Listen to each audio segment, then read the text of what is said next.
Essa é uma oportunidade única para debater um tema de grande relevância e grande sensibilidade para a população brasileira, para a saúde pública brasileira e, de fato, para a regulamentação de algo que tem sido demandado por milhões de consumidores no Brasil.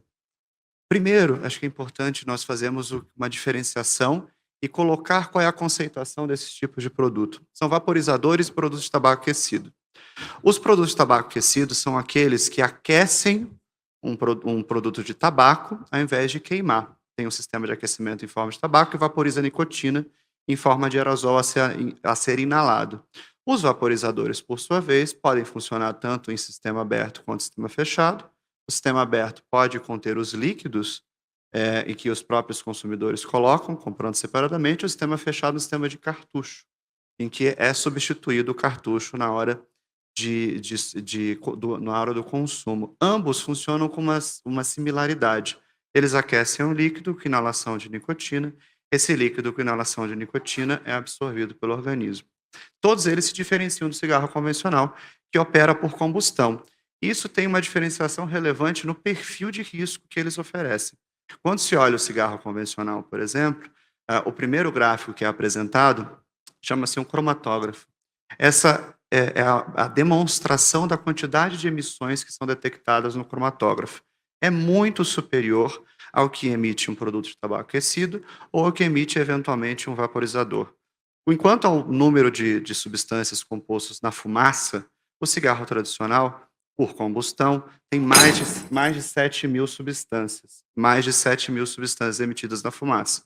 O produto de tabaco aquecido, por sua vez, tem de 100 a 1.000 substâncias emitidas. O vaporizador, por sua vez, de 10 a 100 substâncias. O número de substâncias potencialmente tóxicas de observação dos órgãos de saúde pública ao redor do mundo, cigarro tradicional de 100 a 150, tabaco aquecido menos de 20 e o vaporizador menos de 5. Por isso que costuma-se afirmar que até 99% menos risco ao consumidor, desde que sejam alternativas adequadamente regulamentadas, fiscalizadas e controladas pela agência regulatória.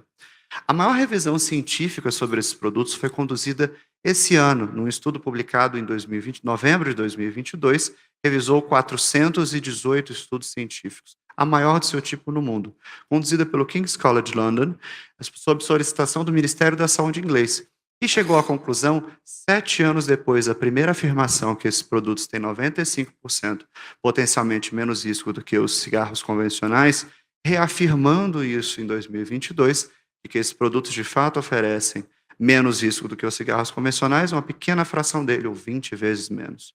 Para além disso, Cochrane, um órgão que compila e revisa estudos científicos de saúde pública ao redor do mundo, absolutamente independente, composto por mais de 35.000 pesquisadores, acabou de conduzir uma revisão de mais de 70 estudos e chegou à conclusão de que os cigarros eletrônicos têm forte evidência em serem muito mais eficientes em relação à substituição de cigarro convencional do que os conhecidos tratamentos de reposição de nicotina, como chiclete e gomas de mascar. E, adicionalmente, não foram encontradas evidências claras e definitivas de danos a partir dos cigarros eletrônicos com nicotina quando usados para parar de fumar.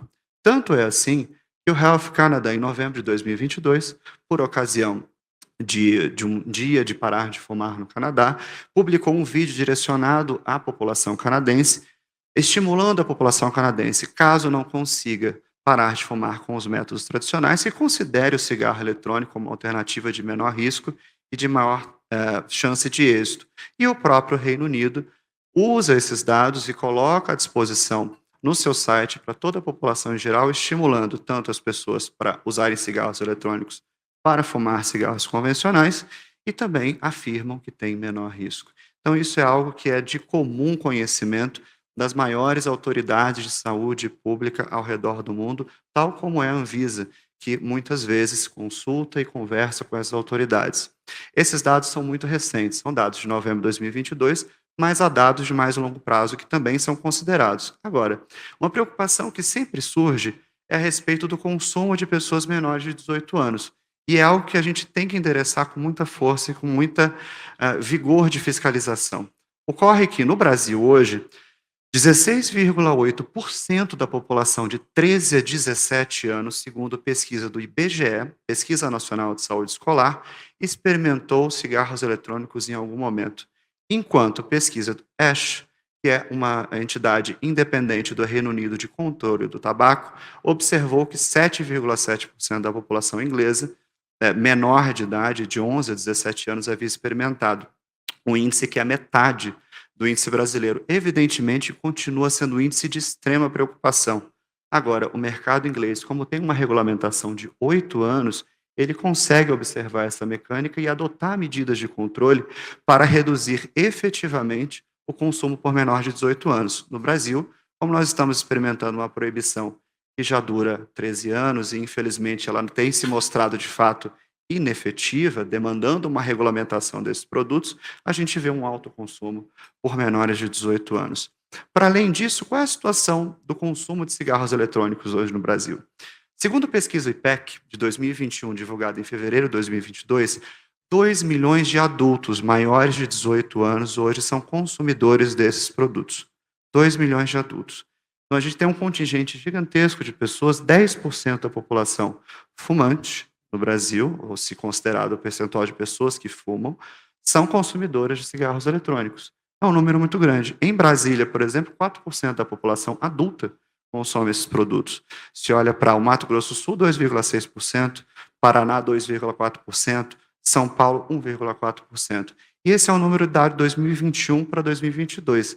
A expectativa é que esse número dobre, uma vez que as pesquisas anteriores realizadas pelo IPEC demonstraram uma multiplicação desse número de consumidores, saindo de em torno de 500 mil consumidores, duplicando para 900 mil e chegando a esses 2 milhões.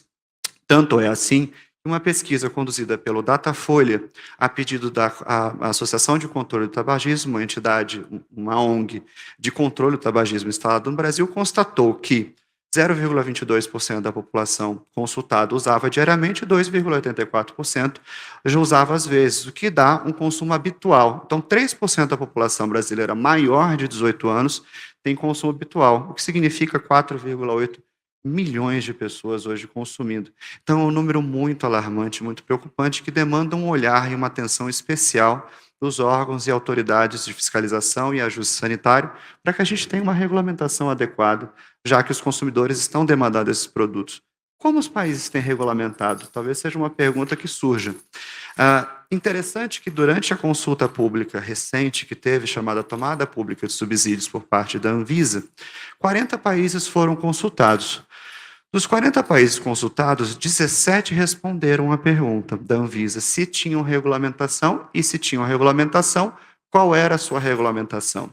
Desses respondentes, 5 mantinham a proibição ao momento da consulta, um deles acabou de retirar, a Noruega regulamentou, e ao momento da consulta, 12, ou seja, 70% dos respondentes, regulamentam a comercialização dos dispositivos eletrônicos, dentre países reconhecidos como Canadá, Espanha, Estados Unidos, França, Holanda, Itália, Nova Zelândia, Reino Unido e toda a comunidade europeia de 27 países. Então, são produtos hoje que têm uma regulamentação bastante abrangente, estudos de longo prazo que estão sendo realizados por entidades como as entidades inglesas, que já acompanham esses produtos há mais de 7 anos e que continuam reafirmando seu potencial de redução de risco. E aqui é um ponto interessante e importante de se fazer uma diferenciação. As autoridades de saúde, elas consideram redução de risco nas suas políticas de saúde pública. Não significa que elas autorizem necessariamente os fabricantes ou quem os comercialize a fazer essas alegações de redução de risco. Então, é importante fazer essa diferenciação. As autoridades de saúde pública já reconhecem amplamente a redução de riscos. Alguns países, como Estados Unidos, Filipinas e Reino Unido, já permitem essas alegações, obedecidos critérios sanitários desses países, mediante a aprovação das suas respectivas agências sanitárias.